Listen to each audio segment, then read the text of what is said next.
I've told the story about my favorite teacher a number of times, but never on camera. And I guess I should start by saying her name was Frances Whittaker.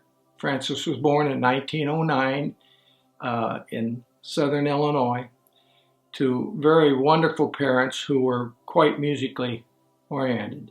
So she grew up with music, and at the end of her high school career, she went to two very prestigious universities. She got a degree from the Cincinnati Conservatory of Music and a master's degree from the University of Illinois.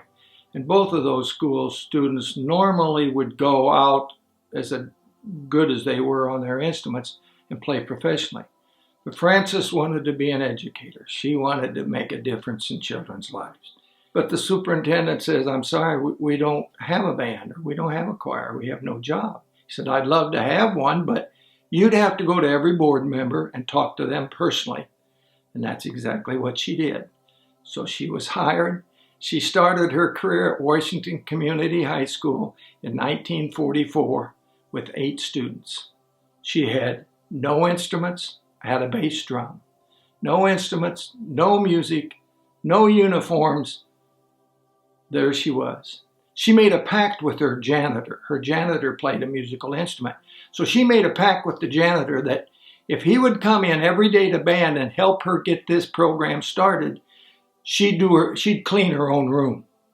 So off she went. At the end of the first year, she had 33 students. At the end of her second year, in the middle of her second year, a student came up to her and he said, Miss Whittaker, he says, Miss Whittaker's an awful lot to spit out every time we want to talk to you. He said, would you mind if we called you Miss Whit?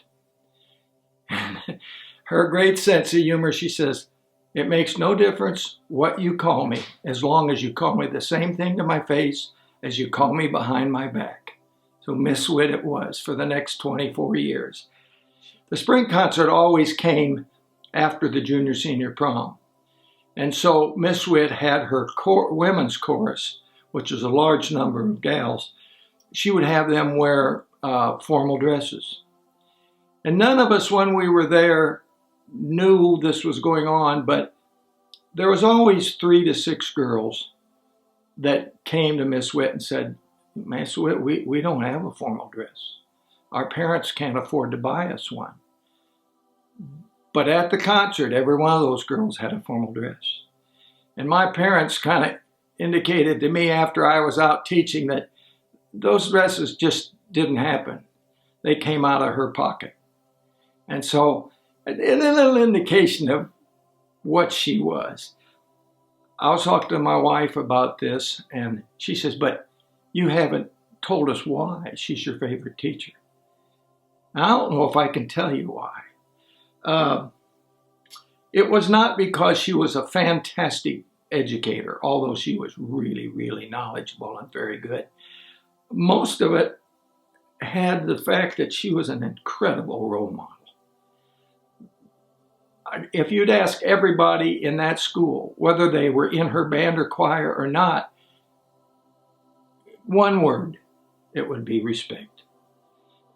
And the stories told to me that from the time I could stand or walk, we'd go to concerts and I'd jump up and down and I'd conduct and I'd do whatever, make a fool out of myself. But, at one time they tell me I was cute once. But in about the 3rd grade, my parents decided we've got to do something. We've got to get Gene some drum lessons. So they went to every private instructor in a 2 or 3 county area and got the same answer. He's too young. So one day Miss Whit was in my dad's grocery store, and he was telling her this story, and she says, well, I'll take him. So that's where my music career started. In the 3rd grade, age 9, Miss Whit would meet with me once a week. I went to the local rest home where Miss Whit was, and I thought we had made a gorgeous plaques, large, with her photograph on it and everything in her memory. And I thought, I better not spring this on her tomorrow night. So I took it and I walked in the room, and she saw that and she saw me, and all she could say was, oh my Lord, oh my Lord. And we both lost it.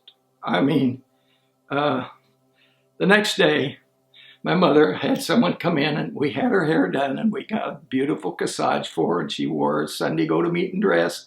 And I wheeled her in her wheelchair down the aisle in the gymnasium and sat her in the front row along with a lot of her family and friends. And she sang and she conducted, she tapped her foot to every note that was played. Afterwards, and I gave the plaques, and I gave a nice tribute to her at that time. And afterwards, we had a reception. And if there was one, there was 300 plus former students there. What a great event. And if she said it once, she said it 50 times. It was like, oh, what a wonderful night. What a wonderful night. Well, that was the last time I saw Miss Switch. She passed away February 1st of 1999. And one of the things I regret most in my life is I wasn't at her memorial service. I had a concert here in Norman, and I just could not get home. I don't know. It meant a lot to me. She meant a lot to me, as you can tell. A week later, I got a letter from my mother, and in this letter, there was, she said that Miss Witt had given her this envelope and asked her to keep it in her safety deposit box until she was gone. And I opened it, and it said, "Dear Gene, a special token of love and appreciation for your help in high school. Love, Francis Whitaker."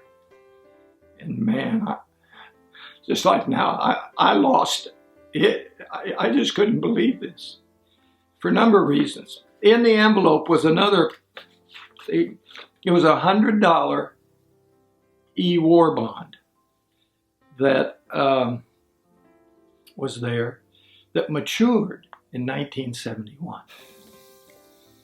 I thought, oh my Lord, here's standing in front of you as a person that waited 40 years to say thank you to a very, very special person. And yet 5 years after I graduated in high school in 1961, she thanked me.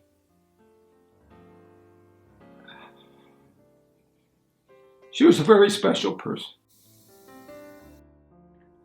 I want to thank the professional educators for allowing me to tell my story. And if by any chance you're watching this, don't forget, it's never, ever too late to say thank you to someone who's made a difference in your life. Thank you.